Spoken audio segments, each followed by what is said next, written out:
Assalamu alaikum ɗaliban da suke karatu a wannan sashi na Mahmudu Shehu English Community. Barkanmu da sake saduwa a ci gaban series ɗin karatunmu mai suna English Formula. Kuma wannan shine English Formula 11. English Formula 11 a English Formula 11 za mu yi dubi ne akan ya zuwa things to wear, kayayyakin da muke sawa a jikinmu. Yana da matuƙar muhimmanci kowa ya mayar da hankali ya kula da wani abu da ya shafi kayayyakin da ake sawa a jiki, saboda mutum baya yawo tsirara.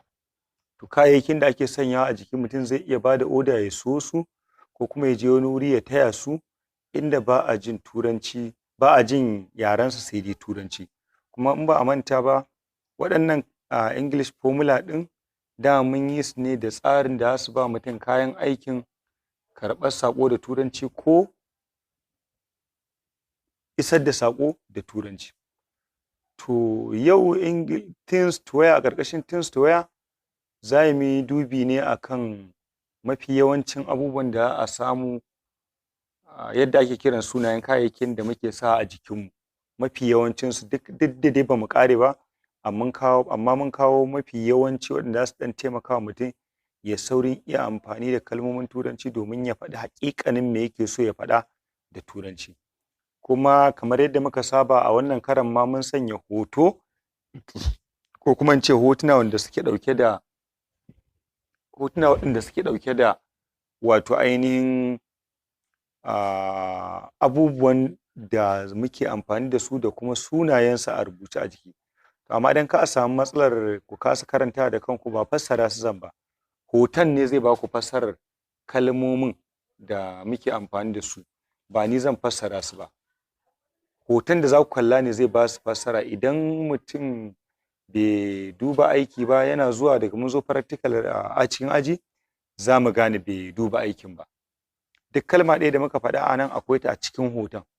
To aka ce look at the things hanging on the clothes line.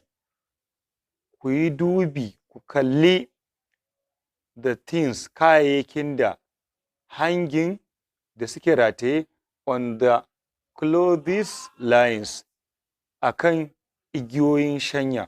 Clothes lines, akan igiyoyin shanya.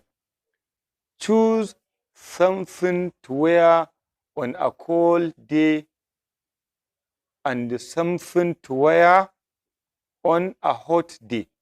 Choose something to wear. Ku zaɓi abin da ya kamata mutum ya sa, ko ya kamata ku sa on a cold day, a ranar da take mai sanyi, and something to wear, da kuma wani kayayyakin da ya kamata ku sa on a hot day, a ranakun da suke masu zafi. Misali, waɗannan kayan tufafin da aka sa, ko kuma kayayyaki da aka sa muke amfani da su a jikinmu, ba a koyaushe mutum yake amfani da dukansu ba. Akwai kayayyakin da kayayyakin sanyi ne, akwai kayayyakin da kayayyakin zafi ne. To don haka ga su nan a gurguje, in kuka bi hotunan, layi na farko, tun daga layin farko har zuwa hoto na farko har zuwa na ƙarshe, za ku gani akwai t-shirt. Ku je ku duba hoton t-shirt, ba fassara ta zan ba. Wani irin tufafi ne ake kira t-shirt? Hoto na gaba, ku je ku duba tank top. Tank top, wani irin tufafi ne ake kira tank top? Sai hoto na gaba, ku je ku duba inda aka rubuta socks. Wani irin tufafi ne ake kira da socks? Sai na gaba, ku je ku duba wani irin tufafi ne ake kira da tights. Tights. Daga nan sai ku je ku duba inda aka rubuta wannan kalmar underpants. Underpants. Sannan sai ku je ku duba kalmar inda aka rubuta jeans. Daga nan sai ku je ku duba skirt. Daga nan sai ku je ku duba shorts. Shorts. Daga nan sai ku je ku duba hoton da aka rubuta sweater. Wannan ina muku ne saboda mutum kada ya kasa karantawa.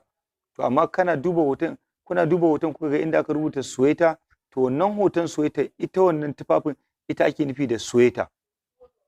Akwai sun hat. Sun hat malafa ce. To amma ko baka ce sun hat ba, ko cewa kai hat, yayi daidai. sun hat ɗin tana nufin malafar rana. Akwai watch, akwai watch, ku duba hoton da aka rubuta watch ku ga menene ake nufi da watch.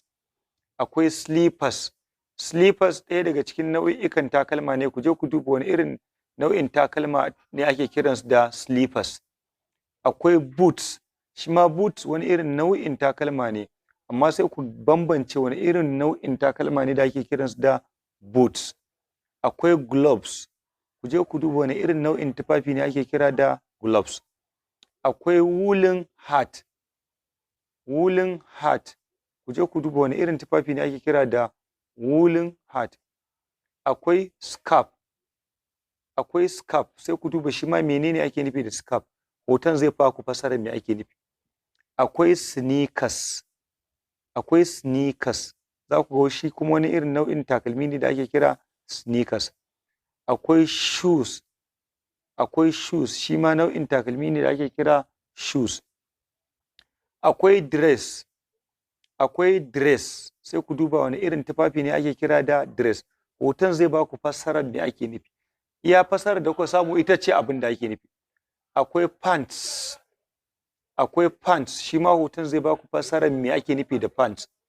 Akwai fleece, akwai fleece. Akwai umbrella, akwai umbrella. Akwai jacket, akwai jacket. Akwai swimming shorts, swimming shorts. Akwai swimsuit. Akwai goggles. Akwai bag. Akwai pajama bottoms, pajama bottoms. Akwai backpack, akwai backpack. Akwai belt, akwai belt. Akwai purse, akwai purse. Akwai baseball cap, baseball cap. Akwai bicycle helmet, amma akwai gyara anan, inda aka sa bicycle helmet ana nufin hular kwano ta keke, amma ko ba a sa bicycle ba, helmet shine hular kwano wanda masu abin hawa musamman babur ko keke suke sawa. Akwai necklace, akwai necklace. Akwai sandals, akwai sandals. Akwai hair bow, akwai hair bow. Akwai beret, akwai beret. Akwai sunglasses, akwai sunglasses. To waɗannan kalmomin ba sai na fassara su ba, duk kowace kalma da ke cikin nan idan kuka kalli hotonta zai ba ku fassarar me ake nufi da kalmar. To abin da nake so da ku, idan muka shiga aji kowa za a yi masa tambaya ya faɗi cewa misali, what do you wear on a hot day? Me kake sanyawa a ranar da take mai zafi? What do you wear on a cold day? Me kake sanyawa, ma'ana wani tufafi kake sanyawa a ranar da take mai sanyi? To ga misali nan ne muku ta yadda in mun je kowa wannan salon zai ɗauka ya yi, kuma kowa ya ɗau waɗannan kalmomin ya kwatanta, ya kalli kayan sanyi daban ya ware su ya kwatanta aikin da zan kwatanta misalinsa. Na zafi ma ya yi, ta yadda daga an tambaye shi zai ɗauko duk kalmar da ya ga dama, duk kalmar da aka tambaye shi zai amfani da ita ya sanya ta a cikin jimla kamar yadda na bada misali. To ga misalin da na bayar. I wear hat on a hot day. I wear hat. Ina sanya malafa on a hot day, a ranar da take mai zafi. To da fatan shi ma kun fahimci wannan darasin, sai a darasi na gaba nake fatan Allah ya sada mu da alkhairi.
certain in her, someone that will feel jealousy when you look at her. Hai, na yi gargaɗin ku matasa ku ji ni, za ku ƙaru za ku samu fa'idar bayani. Kargiyar kuruciya ta tunkuɗa ku rami, kare kanku kare zuriyar ku kan nizami. Rayuwar ku na da fa'ida ku ba ta kima, kanjamau tana fakon ku kar ku ba ta dama. Kar ku hau ku nama, kanjamau zalama, mai kira na dama. Yanzu ne kuke da dama kan ku je kiyama, inda kai za a dama babu kai ba a rama rayuwa.